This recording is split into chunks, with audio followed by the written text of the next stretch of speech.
नमस्कार, यो एभेन्यूज खबरको संकेत हो। तपाईं अहिले एभेन्यूज@2 मा हुनुहुन्छ।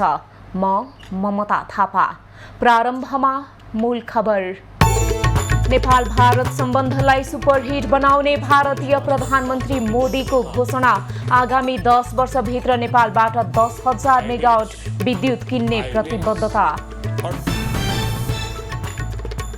प्रधानमन्त्री दाहालद्वारा महात्मा गान्धीको समाधि स्थल पुगेर पुष्पगुच्छ अर्पण। गान्धीको सम्मान र स्मरणमा 1 मिनेट मौन धारण।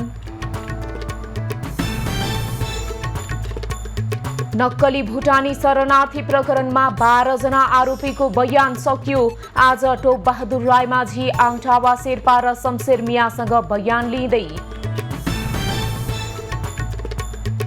इरानमा बसेका करिब 3,000 अफगानी शरणार्थी स्वदेश फर्किए। स्वदेशको पुनर्निर्माणमा योगदान गर्न तालिबान सरकारको आह्वान। र तेस्रो महिला T20 अन्तर्राष्ट्रियमा नेपालद्वारा मलेसिया 27 रनले पराजित। जितसँगै नेपाललाई 5 खेलको श्रृङ्खलामा 2-1 को अग्रता। भारतीय प्रधानमन्त्री नरेन्द्र मोदीले सन् 2014मा आफू पहिलो पटक भारतको प्रधानमन्त्री भएपछि त्यसयता नेपाल भारतको द्विपक्षीय सम्बन्धमा धेरै सुधार भएको बताएका छन्। प्रधानमन्त्री पुष्पकमल दाहालको भारत भ्रमणका क्रममा दिल्ली स्थित हैदराबाद हाउसमा संयुक्त पत्रकार सम्मेलन गर्दै भारतीय प्रधानमन्त्री मोदीले यस्तो बताएका हुन्। उनले आफू प्रधानमन्त्री बनेपछि सबैभन्दा पहिले नेपालको भ्रमण गरेको सम्झिँदै नाका अवरोध नहोस् भनेर काम गरेको बताए। उनले यो बीचमा पाइपलाइन मार्फत डिजेल निर्यात, नेपालबाट भारतमा बिजुली निर्यातको सुविधाका लागि सहजीकरण गरेको पनि बताए। उनले नेपाल र भारत बीचको सम्बन्धलाई सुपरहिट बनाउने प्रतिबद्धता पनि जनाए। 9 साल पहले उस समय मैंने भारत नेपाल संबंधों के लिए एक हीट फॉर्मूला HIT दिया था। हाईवेज, आईवेज और ट्रांसवेज। मैंने कहा था कि भारत और नेपाल के बीच ऐसे संपर्क स्थापित करेंगे कि हमारे बॉर्डर्स, हमारे बीच बैरियर्स न बने। उनले सम्बोधनका क्रममा नेपालको ऊर्जालाई महत्त्व दिएको बताए। भारतले नेपालबाट वार्षिक 10,000 मेगावाट विद्युत खरिद गर्ने मोदीको भनाइ छ। दुई देशका प्रधानमन्त्रीको भेटपछि आयोजित पत्रकार सम्मेलनमा मोदीले 10 वर्षमा नेपालबाट 10,000 मेगावाट विद्युत किन्ने एक मल कारखाना सञ्चालन आने वाले 10 सहयोग गर्ने सहमति नेपाल से 10,000 मेगावाट बिजली आयात करने का लक्ष्य रखा है। फुकोट, कर्णाली और लोअर अरुण हाइड्रो इलेक्ट्रिक परियोजनाओं पर हुए समझौते से विद्युत क्षेत्र में सहयोग को और बल मिला है। भारतीय प्रधानमन्त्री मोदीले 9 वर्षमा नेपाल भारत सम्बन्ध साँच्चै हिट भएको र यसको बयान गर्न खोजे दिन बित्ने बताए। उनले भविष्यमा सुपरहिट बनाउने गरी महत्त्वपूर्ण निर्णय गरेको बताए। प्रधानमन्त्री पुष्पकमल दाहालको भारत भ्रमणका क्रममा नेपाल र भारत बीच 7वटा सम्झौता भएको छ। प्रधानमन्त्री दाहालको भ्रमणका क्रममा बिहिबार द्विपक्षीय सम्झौता भएको हो। दुई देशका प्रतिनिधि मण्डल स्तरीय वार्तापछि पत्रकार सम्मेलन मार्फत प्रधानमन्त्री दाहाल र भारतका समकक्षी नरेन्द्र मोदीले पत्रकार सम्मेलन गर्दै सहमति बारे जानकारी दिएका हुन्।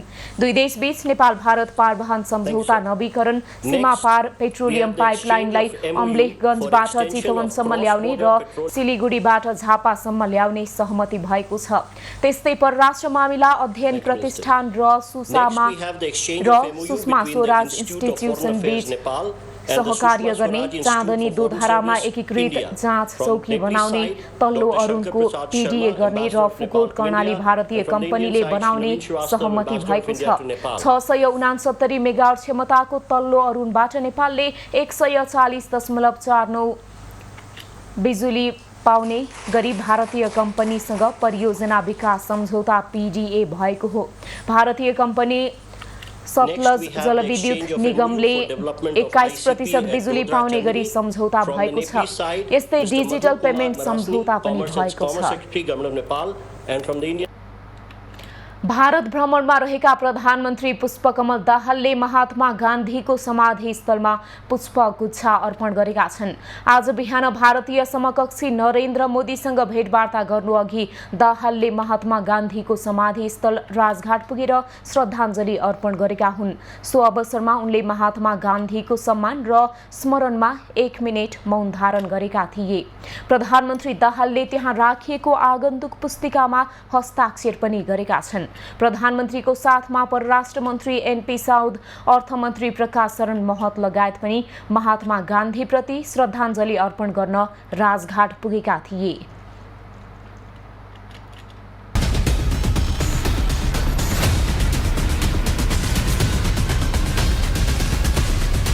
प्रधानमन्त्रीको भारत भ्रमण विशेष भारत भाव सद्भाव की प्रभाव साथमा एभरेस्ट बैंक दिगो दरिलो र विश्वासिलो केमिकल रहित असली म्युस्ली, क्यान्डी तथा अन्य उत्पादनहरू स्वास्थ्य र सौन्दर्यको लागि असली हिमालीको असली रुद्राक्ष र बोधीको साबुन।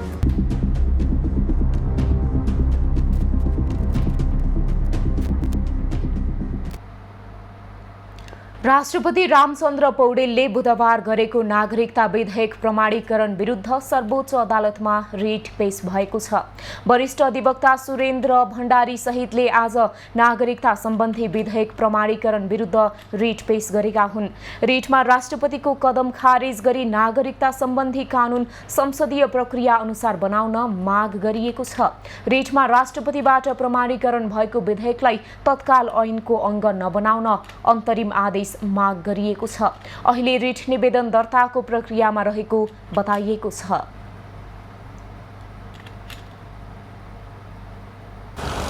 काठमाडौँ जिल्ला अदालतमा आज नक्कली भुटानी शरणार्थी प्रकरणमा पक्राउ परेका 3 जनाको बयान लिइँदैछ।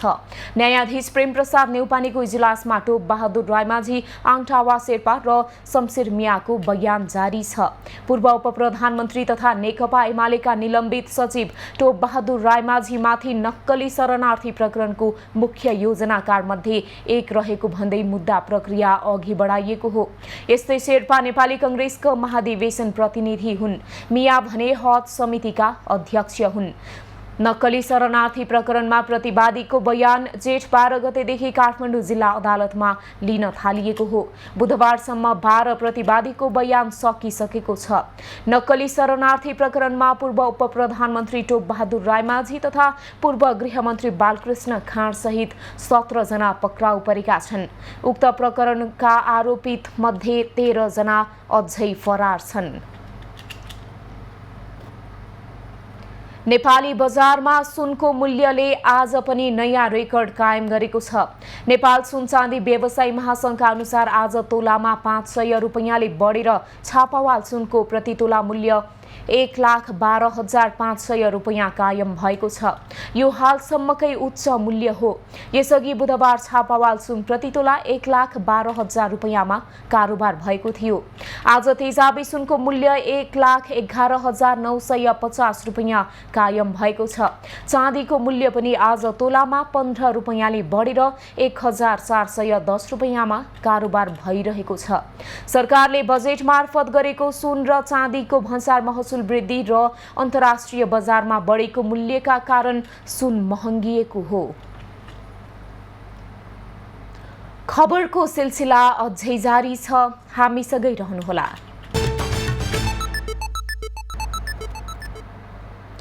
अब बाँकी प्रसङ्ग। सत्तारूढ दल नेकपा माओवादी केन्द्रका नेताहरू र चिनिया कम्युनिस्ट पार्टीका सिचुआन प्रान्तका पार्टी सचिव वाङ सियाओही बीच शिष्टाचार भेटवार्ता भएको छ।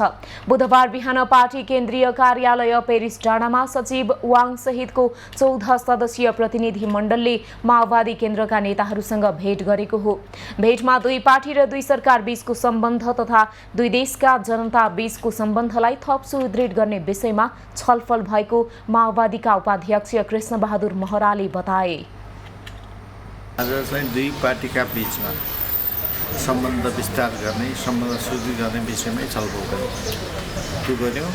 त्यसको साथै दुई सरकार बिचमा नि सम्बन्ध होस्, दुई देशका जनताको बिचमा नि सम्पर्क सम्बन्ध होस् भन्ने कुरामा केन्द्रित गऱ्यौँ। प्रधानमन्त्री पुष्पकमल दाहालको भारत भ्रमणको पूर्व सन्ध्यामा चिनिया टोलीसँग भएको भेटवार्तालाई महत्त्वपूर्ण रूपमा हेरिएको छ। टोलीले बुधबार बिहान नै प्रधानमन्त्रीको सरकारी निवास बालुवाटारमा प्रधानमन्त्री पुष्पकमल दाहालसँग शिष्टाचार भेटवार्ता गरेको थियो। राष्ट्रपति रामचन्द्र पौडेलले नागरिकता विधेयक प्रमाणीकरण गरेको विरोधमा काठमाडौँमा प्रदर्शन भएको छ। नेकपा एमालेको युवा संगठन राष्ट्रिय युवा संघ नेपालले काठमाडौँमा विरोध प्रदर्शन गरेका हुन्। बुधबार काठमाडौँको बानेश्वरमा प्रदर्शन गर्दै युवा संघले नागरिकता विधेयक खारेज गर्न माग गरेका छन्। प्रदर्शनका क्रममा उनीहरूले राष्ट्रपतिको राजीनामा माग गर्दै पुतला दहन गरेका छन्।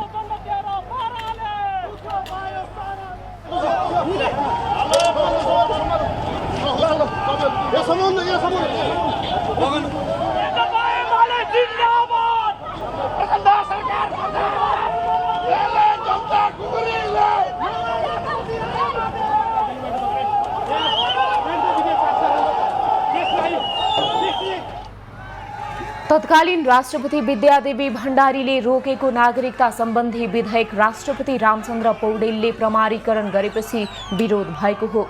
संसदका दुवै सदनले पारित गरेको नागरिकता विधेयक 2079 साउन 16 मा तत्कालीन राष्ट्रपति विद्यादेवी भण्डारी समक्ष प्रमाणीकरणका लागि पठाइएको थियो। युवा संघले भारतले आफ्नो नवनिर्मित संसद भवनमा नेपाली भूमि समावेश भएको अखण्ड भारतको नक्सा राखेको पनि विरोध जनाएको छ। प्रदर्शनका क्रममा उनीहरूले नाराबाजी गर्दै भारतको नक्सालाई समेत जलाएका थिए।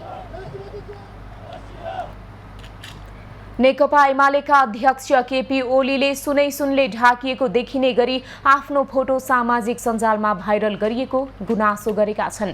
बुधबार पार्टी प्रवेश कार्यक्रममा अध्यक्ष ओलीले औँठी लगाउने रुचि समेत नभएको मान्छेलाई जिउभरि सुनैसुनले ढाकिएको फोटो सामाजिक सञ्जालमा भाइरल गरेर झुटको खेती गरेको भन्दै आपत्ति जनाएका हुन्। उनले आफूसँग भएको ज्ञान, कला र क्षमताको दुरुपयोग गरेर यस्ता खालका गतिविधि गरिनु मुलुकका लागि दुःखको कुरा भएको बताए।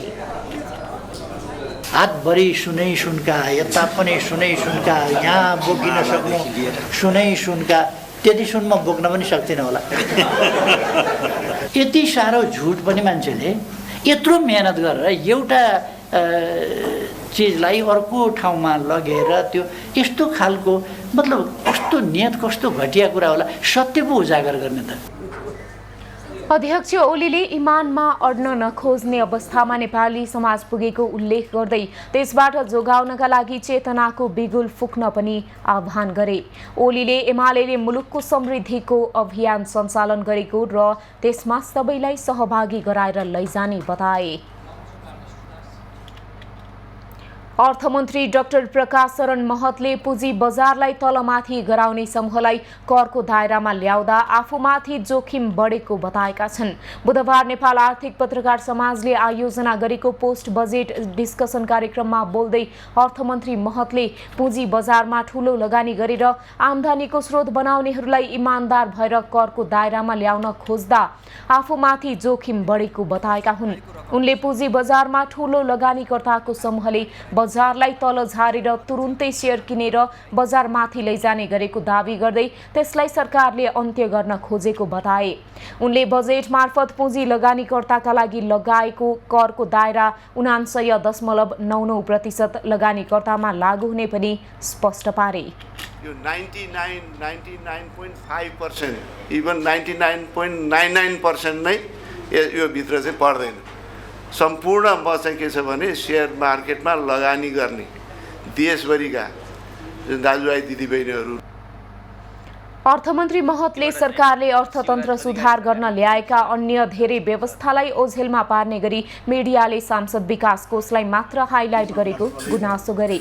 उनले सांसद विकास कोषको बजेट सांसदले सिधै खर्च गर्न नसक्ने भन्दै त्यसमा सांसदको भूमिका सिफारिस गर्ने मात्रै हुने पनि स्पष्ट पारे। 5 करोड जुन 165 निर्वाचन क्षेत्रमा 5-5 करोडले हामी दिँदैछौँ। त्यो पुँजीगत खर्च नै हो र पुँजीगत खर्च हो र त्यो चाहिँ संसदले आफू खुसी बाँड्ने स्कोप छैन। पढाउनका लागि सेसन अध्यक्ष अर्थमन्त्री महतले बजेटले आमूल परिवर्तन गर्न नसके पनि आर्थिक अवस्थामा सुधार ल्याउने दाबी समेत गरे।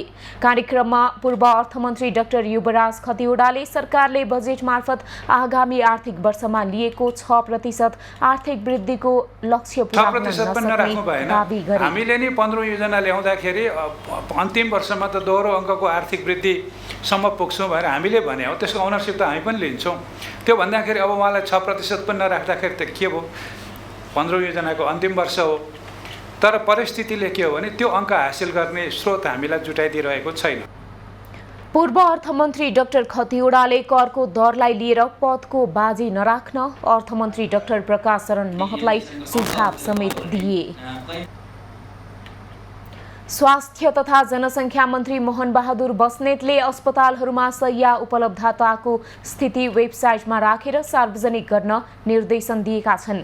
बुधबार काठमाडौँमा आयोजित कार्यक्रममा मन्त्री बस्नेतले अस्पतालहरूमा आइसियु, इमर्जेन्सी वा सिसियु बेडहरू कति छन् र कति खाली छन् भन्ने बारे वेबसाइट मार्फत सार्वजनिक गर्न निर्देशन दिएको जानकारी गराएका हुन्। उनले वीर अस्पतालले चाँडै नै आफ्नो सेवा वृद्धि गर्न लागेको पनि जानकारी गराए।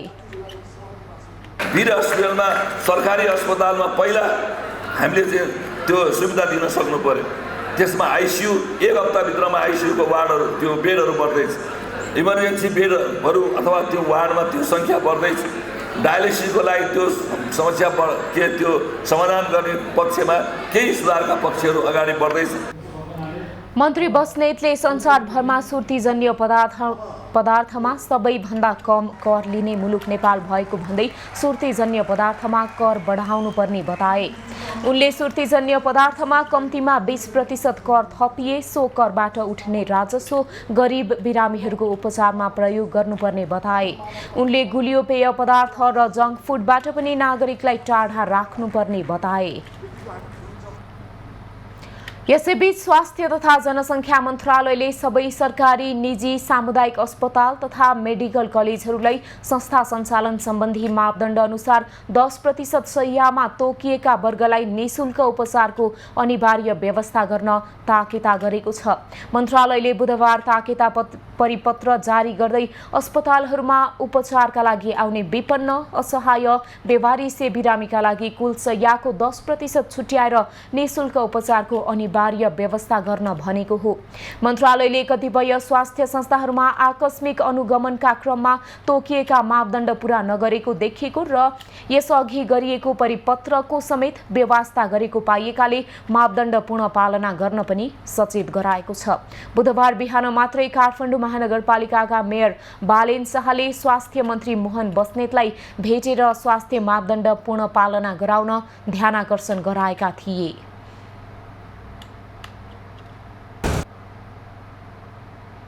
उपप्रधान एवं गृहमन्त्री नारायण काजी श्रेष्ठले सरकार राष्ट्रिय सार्वभौमिकता, भौगोलिक अखण्डता, स्वाधीनता र स्वाभिमानको पक्षमा दृढ रहेको बताएका छन्। बुधबार मन्त्रालयमा राष्ट्रिय प्रजातान्त्रिक युवा संगठनले बुझाएको ज्ञापन पत्र बुझ्दै उपप्रधान एवं गृहमन्त्री श्रेष्ठले नेपालको राष्ट्रियतासँग सम्बन्धित मुद्दाहरूमा सरकारको ध्यानाकर्षण भएको बताउँदै सरकार राष्ट्रिय सार्वभौमिकता, भौगोलिक अखण्डता, स्वाधीनता र स्वाभिमानको पक्षमा दृढ रहेको बताएका हुन्। उनले राष्ट्रिय हित विपरीतका गतिविधिमा कुनै पनि सम्झौता नहुने पनि स्पष्ट पारे। राष्ट्रिय सार्वभौमिकता, भौगोलिक अखण्डता, स्वाधीनता, स्वाभिमान र हितको पक्षमा दृढ छ। यसमा कहिल्यै कुनै सम्झौता गरिने छैन। यसको प्रतिकूल कुनै काम गरिने छैन। गृहमन्त्री श्रेष्ठले कतिपय मुद्दामा सरकारले भारतसँग कूटनीतिक माध्यमबाट छलफल गरिरहेको पनि जानकारी दिए। युवा संगठनले भारतको नयाँ संसद भवनमा राखिएको अखण्ड भारतको नक्सामा नेपालको सार्वभौम सत्ता, राष्ट्रिय अखण्डता र राष्ट्रियता विरुद्ध नेपालको भूभाग समेटेको भन्दै गृहमन्त्रीको ध्यानाकर्षण गराएको हो। सार्वजनिक लेखा समितिमा अहिलेसम्म 121वटा उजुरी परेका छन्। बुधबार बसेको संघीय संसद अन्तर्गतको सार्वजनिक लेखा समितिको बैठकमा 121 उजुरी परेको जानकारी गराइएको हो। समितिका सभापति ज्येष्ठ सदस्य अर्जुन नरसिंह केसीले समितिमा हालसम्म परेका नयाँ र पुराना उजुरीमाथि समितिका सांसदहरूले अध्ययन गर्न सक्ने बताए। व्यक्तिले उजुर गरेका छन्, ठिक छ, हामीले दुईटै पक्षलाई मैले सुरुमा पनि भनेको थिएँ, एउटा उजुरीको भरा हामी केही बोल्न सक्दैनौँ। सम्बन्धित पक्षको के हो दाबी, त्यसपछि उजुरीवाला पक्षसँग पनि बस्नु परेको बस्नुला, नभए त्यो कमिटी गठन गरेर हेर्ला, त्यो प्रक्रियागत रूपबाट त्यो कुनै कसै सिबीले कसैमाथि हेर्ने भन्ने कुरा हुँदैन। सभापति केसीले समितिले जुनसुकै समयमा उजुरी दिने र पर्ने दुवैलाई राखेर छलफल गर्न सक्ने बताए। बैठकमा नेकपा एमालेका सचिव तथा सांसद योगेश भट्टराईले सार्वजनिक लेखा समितिले सरकारले गर्ने आर्थिक क्रियाकलापलाई नजिकबाट हेर्ने भएकाले समितिप्रति जनताको भरोसा रहेको बताए। उनले अहिले मुलुकमा अख्तियारजन्य र भ्रष्टाचारका प्रश्नहरू उठाउँदै लेखा समिति सक्रिय हुनुपर्ने बताए। लेखा समिति अलिकति प्रोएक्टिभ भइदियो भन्ने आम नागरिकको अपेक्षा छ। प्रधानमन्त्री सहयोग मार्फत म ध्यान राख्नु समिति त्यो लेभलमा काम गर्नुपर्छ र आशा जगाउने काम पनि गर्नुपर्छ जस्तो लाग्छ। त्यस्तै राष्ट्रिय प्रजातन्त्र पार्टीका सांसद एवं समितिका सदस्य विक्रम पाण्डेले सबै सरकारी निकायहरूप्रति जनताको विश्वास गुमेको अवस्थामा लेखा समितिले जनतामा विश्वास दिलाउने काम गर्न आवश्यक रहेको बताए। बैठकले समितिले बैठक सञ्चालन सम्बन्धी आन्तरिक कार्यविधिको मस्यौदा बनाउन 5 सदस्यीय उपसमिति बनाएको छ। राजनीतिक सिन्डिकेटमा मुलुक लुटिएपछि जनताको आक्रोश सडक र सञ्जालमा पोखिएको छ। त्यसैको पछिल्लो उदाहरण राजधानीमा आयोजित एक कार्यक्रममा केही युवाको समूह पूर्व प्रधानमन्त्री झलनाथ खनालमाथि खनिए। अति गरे खती हुन्छ भने झैं मंगलबार राजधानीमा आयोजित एक कार्यक्रममा केही युवाहरूले पूर्व प्रधानमन्त्री विरुद्ध आक्रोश पोखे। प्रधानमन्त्रीको भारत भ्रमणकै बेला भारतीय संसदमा नेपाली भूमि समेटिएको नक्सा राखिएको सन्दर्भमा कार्यक्रम थियो, जहाँ पूर्व प्रधानमन्त्री झलनाथ खनाल लगायत थुप्रै नेता सहभागी भएका थिए। कार्यक्रमकै बीचमा एकाएक आफूलाई सन्तोष राजावादी भन्ने एकजना युवाले आक्रोश पोखे पूर्व प्रधानमन्त्री झलनाथ खनाल विरुद्ध। यति बेला मलाई जन्मदिनी बाबुआमा रोज्छस् कि नेपाल देश रोज्छस् कि ज्ञानेन्द्र शाह रोज्छस् भने पनि म राजा ज्ञानेन्द्र शाह रोज्छु भन्ने मान्छे हो। त्यहीँ गएर हेर्नुहोस् एयरपोर्टमा दिनमा 4000, 6000, 10000 मान्छे विदेश पलायन भइराखेको छ। तपाईँको आँखाले गुरुजी देख्यो? ल भन्नुहोस्, 72 करोड सबको काण्ड खोइ, ल भन्नुहोस् होइन? त्यस कारणले मैले भन्दैछु। त्यसपछि उद्घोषकले उनले समाएको माइक्रोफोन खोज्न खोज्छन्, तर उनी दिँदैनन् र झन् चर्को स्वरमा गाली गलौजमा उत्रिन्छन् उनी सहितका राजावादी समूहका व्यक्तिहरू। यो घटना एउटा उदण्ड समूहको अनुशासनहीन गतिविधि मात्रै हो कि देशकाल परिस्थितिका कारण समाजमा दन्किएको आक्रोशको झिल्को हो? भलै त्यस घटनामा संलग्नलाई प्रहरीले पक्राउ पनि गरिसकेको छ, तर युवामा देखिएको यो आक्रोश चान्चुने भने पक्कै होइन होला।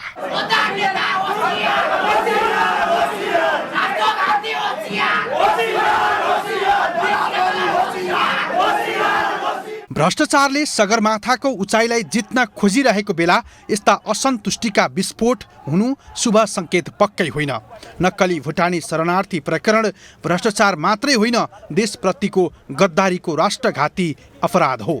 यति मात्रैले भ्रष्टाचारको प्रकरण यही रोकिँदैन। वाइड बडी खरिदमा भएको भ्रष्टाचार, माओवादी लडाकुको रकममा भएको भ्रष्टाचार लगायत थुप्रै भ्रष्टाचारले मुलुकलाई छपक्कै छोपेको छ। बुधबार फेरि अर्को विवाद सतहमै आएको छ, त्यो हो नागरिकता विधेयक। राष्ट्रपति रामचन्द्र पौडेलले प्रमाणीकरण गरे राष्ट्रपतिबाट नागरिकता विधेयक प्रमाणीकरण हुनु र प्रधानमन्त्री दाहालको भारत भ्रमणको शुभ साहित यो संयोग मात्रै पक्कै पनि होइन।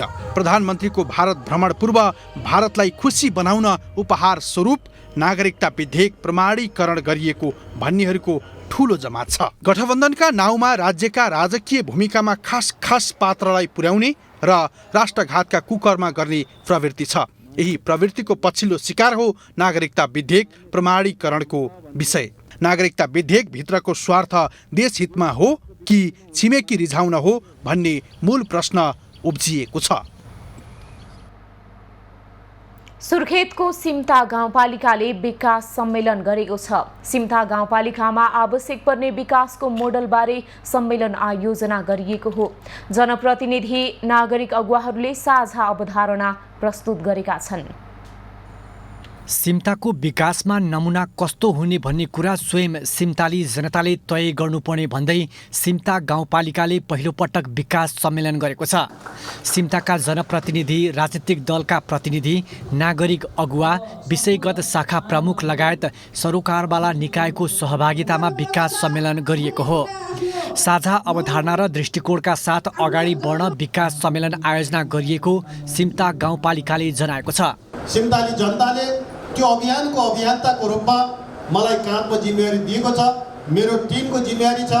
यो जिम्मेवारीलाई कुशलतापूर्वक सम्पादन गर्न सकियो भने धेरै गर्न नसके पनि सिम्ताको समृद्धिको कुरालाई आधारहरू तय गर्न सकिन्छ भन्ने मान्यतामा सिम्ता गाउँपालिका छ। दोस्रो कार्यकालका लागि निर्वाचित जनप्रतिनिधिले सिम्तालाई नमुना बनाउनका लागि सबैको सुझाव र अनुभवलाई समावेश गर्न अग्रसरता लिएका हुन्। बजेट ल्याउँदाखेरि सिम्ता गाउँपालिकालाई कस्तो खालको एउटा नमुना गाउँपालिका गराउनको निमित्त सम्पूर्ण आदरणीय पाहुनाहरूबाट म अपेक्षा गर्न चाहन्छु। सिम्ताको समग्र विकासका लागि सर्वपक्षीय सर्वदलीय एकताबाट सम्भव रहेको औँल्याइएको छ। एउटा चाहिँ ओडामा एउटा चाहिँ केही न केही चाहिँ जस्तो आत्मनिर्भर हुने कृषिको लागि एउटा उत्पादन त आत्मनिर्भर हुने खालको बनाउन सकिन्छ नि। एउटा बालीमा आत्मनिर्भर कृषिको लागि यो आत्मनिर्भर, खानेपानीका लागि यो हो होइन। अब चाहिँ सडक सञ्जालको चाहिँ एउटा पूर्वाधार तयार गरेर ल सडक सञ्जाल रिङ रोड मात्रै होइन कि प्रत्येक बस्तीमा सहर पुग्नु पर्यो नि त। कर्णाली प्रदेश सरकारले सिम्ताको विकासका लागि साझेदारी गर्ने जनाएको छ। खानेपानी बन्यो, सिँचाइ बन्यो, विभिन्न विकासका नामहरू धेरै भयो। त्यो कुरालाई भएन भन्न सकिन्न।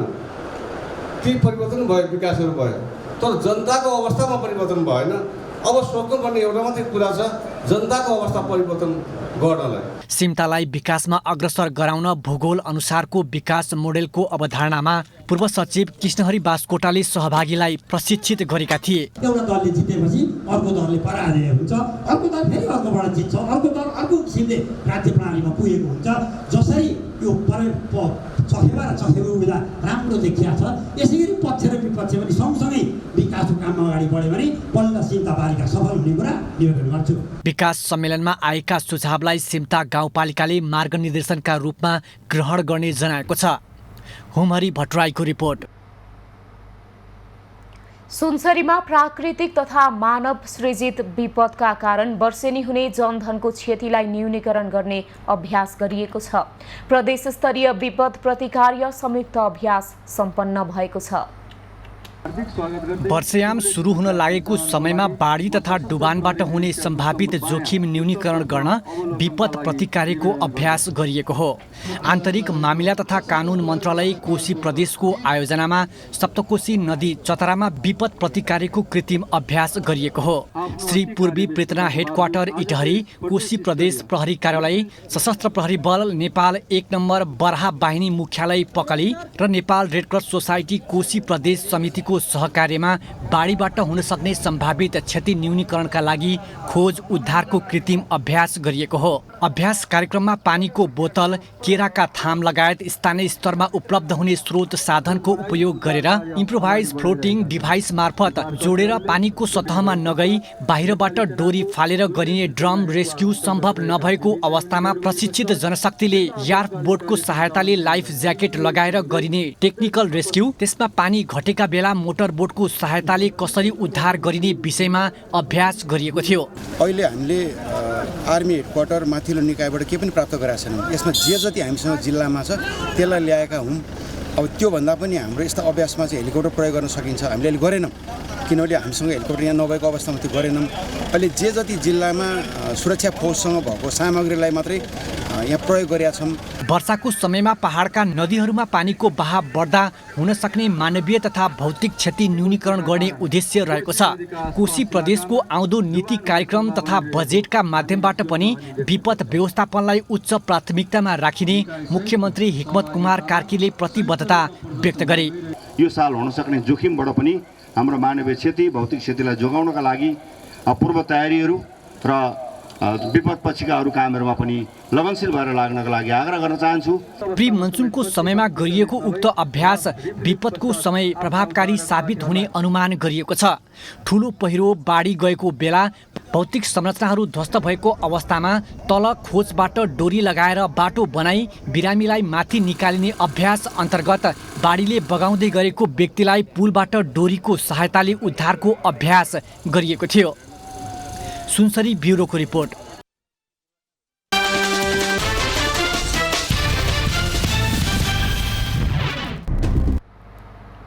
शिव, आज दुई देशको प्रधानमन्त्री स्तरीय भेटवार्ता भए पश्चात मुख्य के बुदामा सम्झौता भएका छन्, विस्तृतमा बताउनुहोस् न।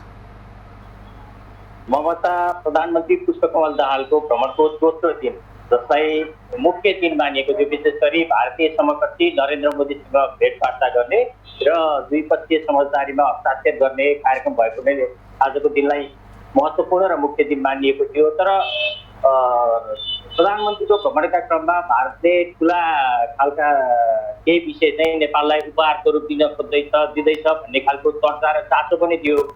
केही ठुला सम्झौता हुन्छन् कि भन्ने अपेक्षा पनि थियो। विशेष गरी नेपालले लामो समयदेखि माग्दै आएको हवाई रोडको समस्या, त्यसै गरी लामो समयदेखि रहेको सीमा विवाद लगायतका विषयमा चाहिँ यो भ्रमणको क्रममा केही छलफल हुन्छ कि भनेर धेरैले आशा गरेर अपेक्षा गरेको विषय थियो।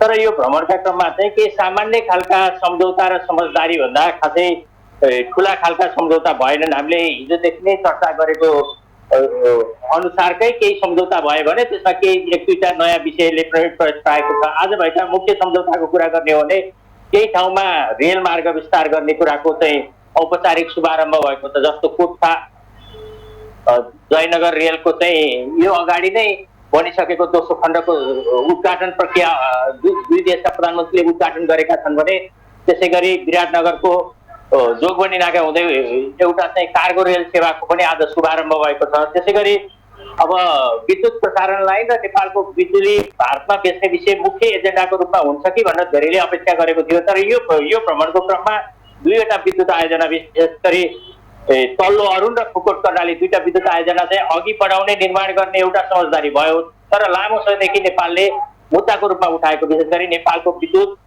बङ्गलादेशलाई बेच्ने विषयमा चाहिँ यो भ्रमणमा खास सार्थक छलफल नभएको भन्ने हामीले जानकारी प्राप्त गरेका छौँ।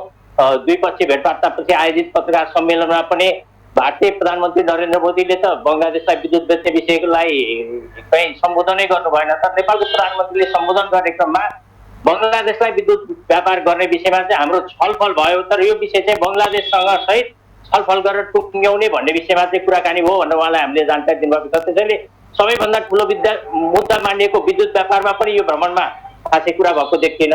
अर्को मुख्य मुद्दा भनेको नेपालले हवाई रुट नपाएको विषय थियो। विशेष गरी नेपालका दुईवटा ठुला विमानस्थल लुम्बिनी र पोखरा विमानस्थलको लागि भारतले हवाई रुट दिन्छ कि भन्ने अपेक्षा थियो। त्यो पनि खासै ठोस उपलब्धि भएन। त्यो दुईटै रुटको विषयमा केही पनि समझदारी भएन भने भारतले महेन्द्रनगर हुँदै अलि उच्च तहबाट चाहिँ नेपालगञ्जसम्मको लागि चाहिँ हवाई रुट दिन सकिने खालको आशय मात्र दिएको छ। त्यसमा पनि समझदारी भएको छैन।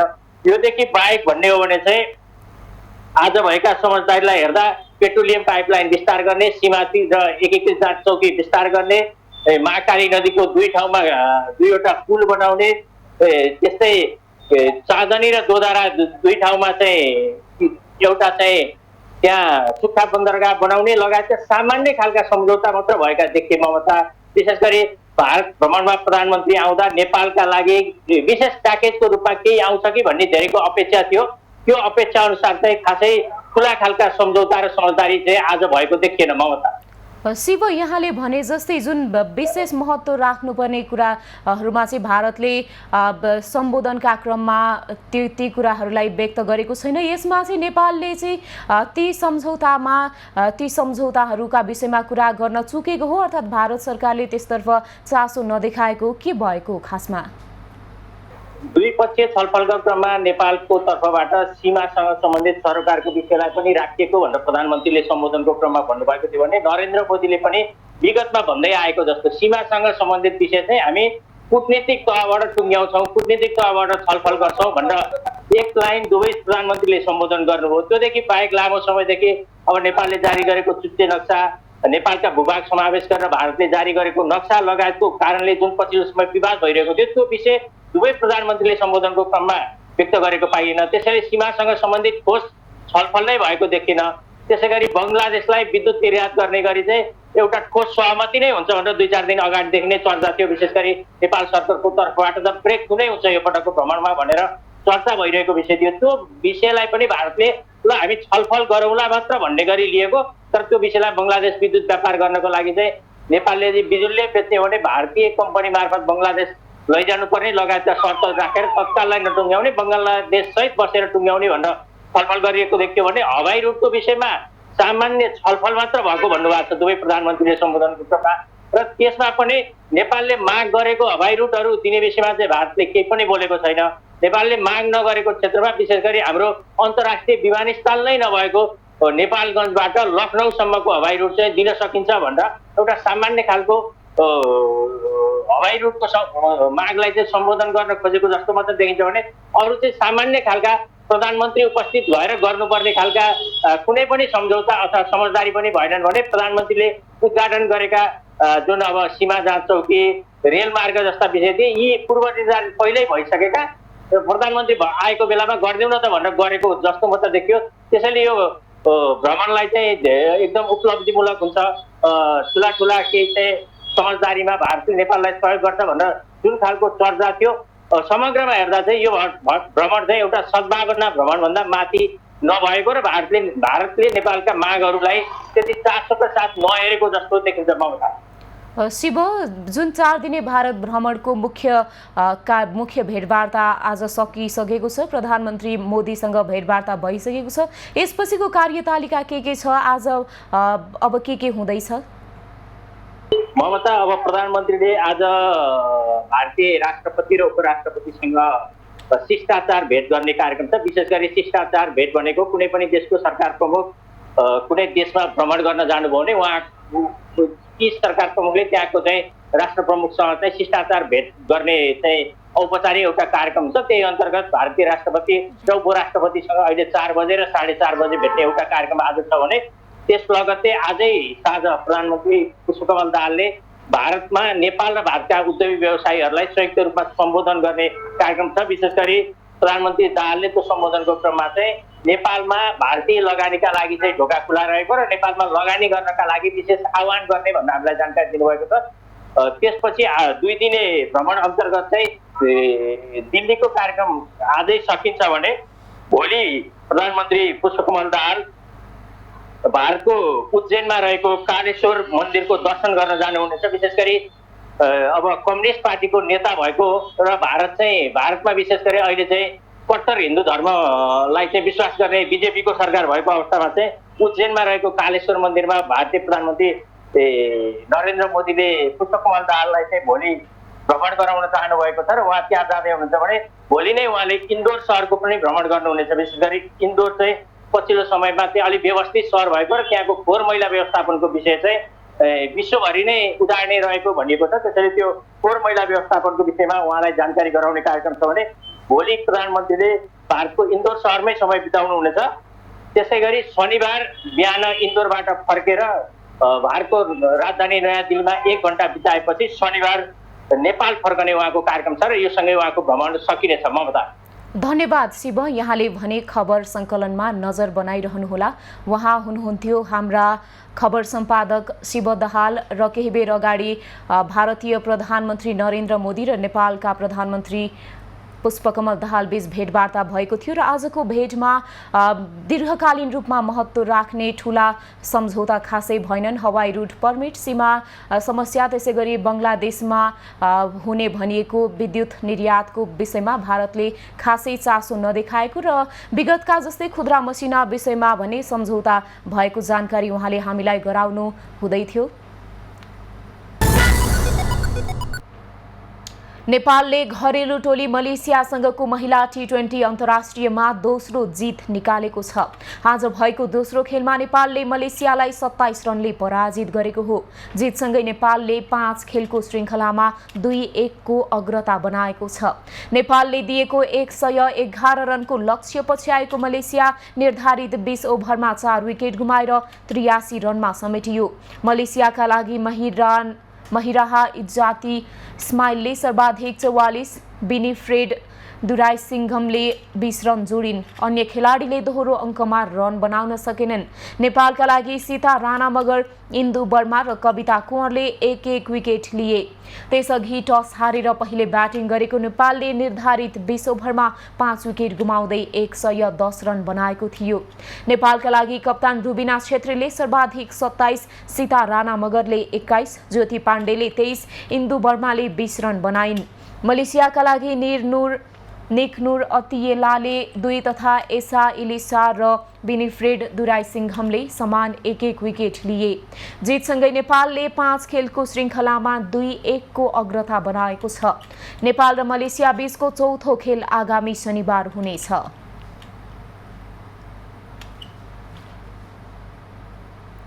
अब पालो खास खबरको।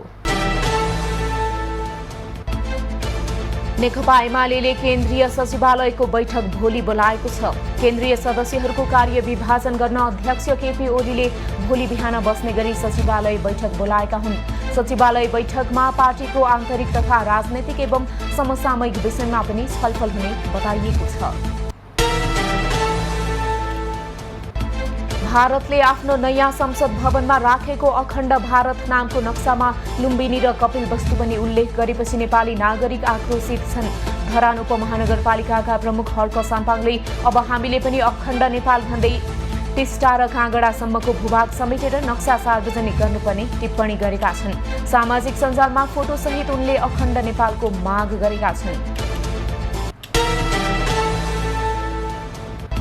नेकपा एमालेका वरिष्ठ उपाध्यक्ष ईश्वर पोखरेलले भारत भ्रमणमा गएका प्रधानमन्त्री पुष्पकमल दाहालले गलत सहमति गर्न सक्ने बताएका छन्।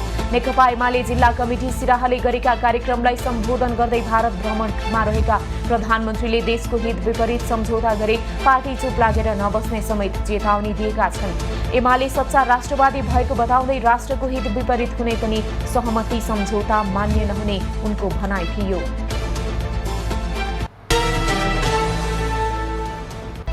सुनसरी सदरमुकाम इनरुवा सहित 3 स्थानीय तहले विद्यालयमा बिदा दिएका छन्। इनरुवा नगरपालिकाले बिहीबारदेखि 24 गते बुधबारसम्म बिदा दिएको मेयर केदार भण्डारीले बताए। गर्मीका कारण बालबालिकामा विभिन्न किसिमका समस्या हुनबाट जोगाउनका लागि वर्षे बिदाबाट कट्टा हुने गरी बिदा दिएको उनले बताए। त्यसैगरी भोक्राहा नरसिंह गाउँपालिकाले पनि 23 गते मंगलबारसम्म बिदा दिएको छ।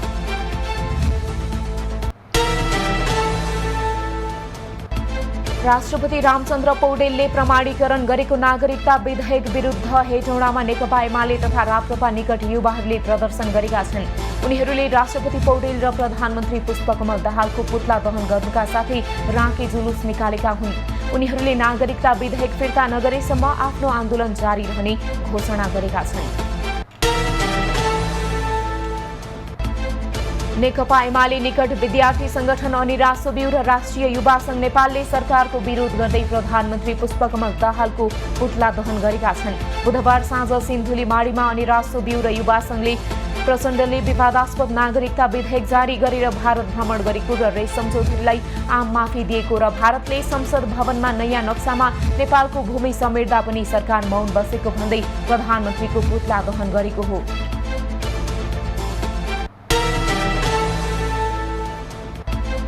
राष्ट्रिय स्वतन्त्र पार्टी रासोपाका अध्यक्ष रवि लामिछाने पत्नीसहित भारत भ्रमणमा गएका छन्। आफ्नो निजी काम भएको जानकारी गराउँदै लामिछाने भारत गएको रासोपाका केन्द्रीय सदस्य दीपक बोहराले जानकारी दिएका छन्। उनी पत्नी निकिता पौडेल सहित भारतको मुम्बई गएका हुन्।